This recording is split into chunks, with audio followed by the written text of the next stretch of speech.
আজি বহুদিনৰ পৰা আমাৰ কাৰ্বি আংলঙৰ লগতে অসমৰ অংগনবাদী কৰ্মী আৰু সহায়িকা বাইদেউসকলে তেওঁলোকৰ দৰমহা বৃদ্ধিৰ বাবে আমাৰ চৰকাৰক অনুৰোধ জনাই আহিছিলে।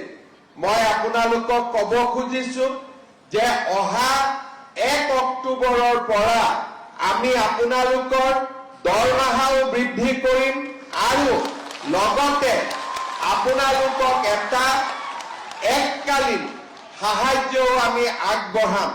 অৰ্থাৎ এবাৰতে আপোনালোকক এটা পুঁজি আমি আগবঢ়াম যাতে ঘৰৰ কাম কাজ ল'ৰা ছোৱালীৰ পঢ়া শুনাৰ ব্যৱস্থা ল'ব পাৰে আৰু লগতে 1 অক্টোবৰৰ পৰা আপোনালোকৰ দৰমহাও আমি যিমানখিনি পাৰো সিমানখিনি আমি বৃদ্ধি কৰিম যাতে আমাৰ অংগনবাদী কৰ্মী আৰু সহায়িকাসকলৰ পৰা অলপ হ'লেও তেওঁলোকৰ মনৰ দুখ আমি যাতে কমাব পাৰো।